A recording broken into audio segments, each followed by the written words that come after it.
বন্ধুরা দেখো, এই যে আমি কতগুলি হ্যাঙ্গিং টপ নিয়ে আসছি। এই যে হ্যাঙ্গিং টপগুলি, এই যে অনেকগুলি নিয়ে আসছি। এই যে এতগুলি হ্যাঙ্গিং টপ নিয়ে আসছি। আমি এই যে বিটুনিয়া গাছগুলি বসাবো। এখানে 9টা বিটুনিয়া গাছ আছে, আমি বিটুনিয়া গাছগুলি বসাবো। এখানে আমি নিয়েছি নর্মাল মাটি, গোবর সার, অরিজিনাল গোবর সারটা নিয়েছি আমি। ভার্মিকম্পোস্ট না, এটা গোবর সার। গোবর সার নিয়েছি হাফ ভাগ নিয়েছি মাটি, আর হাফ ভাগ নিয়েছি কোকোপিট। এই যে কোকোপিট, এই তিনটা আমি একসাথে মিশে তারপর আমি গাছগুলি সব লাগাবো।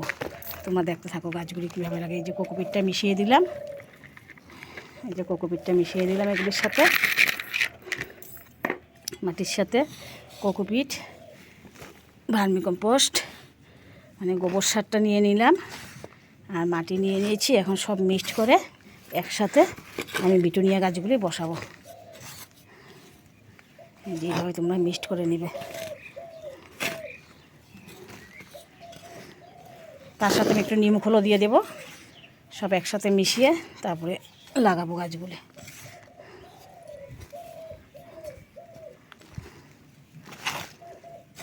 আমার একটা গাছে যে কলিও চলে আসছে, এই যে কলি চলে আসছে, আরগুলিতে কলি আসবে। তার জন্য আমি এখন বড় টবে বসিয়ে দেব।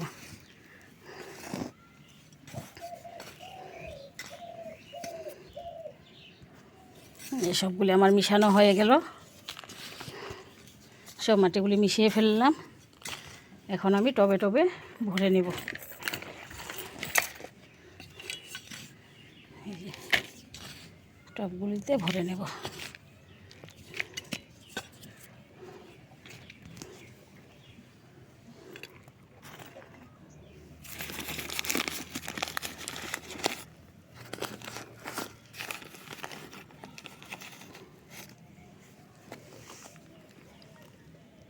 এই যে নিয়ে নিলাম, এই যে এর মধ্যে বসিয়ে দিলাম।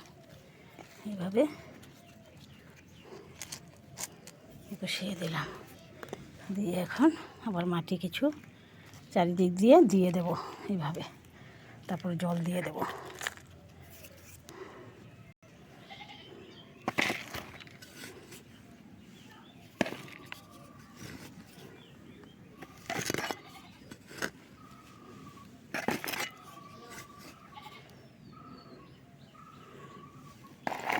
সবগুলি গাছে এভাবে মাটি দিয়ে বসিয়ে দিচ্ছি গাছগুলি।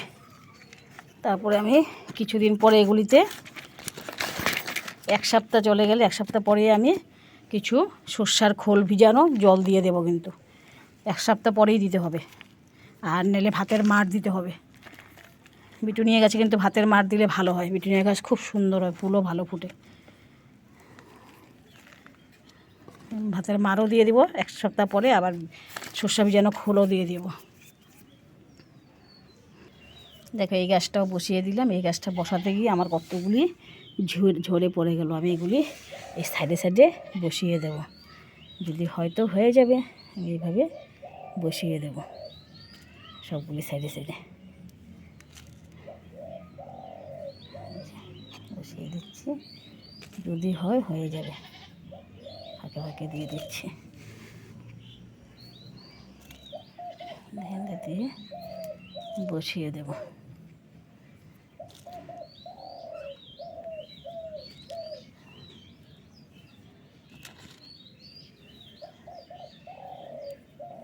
দিয়ে দিচ্ছি বসিয়ে,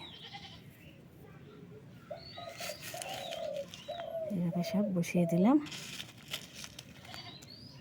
এখন গাছগুলিতে জল দিয়ে দেবো কিছুটা। এই যে গাছগুলি সব বসিয়ে দিলাম। দেখো, সব গাছগুলিতে জল দিয়ে দেবো। আর 1 সপ্তাহ পরে আমি সর্ষার খোল ভিজানো জল দিয়ে দেব। দিয়ে আর কিছুদিন আবার তার 1 সপ্তাহ পরে আবার কিছু ভাতের মাড় দিয়ে দেবো সব গাছগুলি। তাহলে গাছগুলি খুব ভালো হবে, গাছগুলি খুব সুন্দর হয়।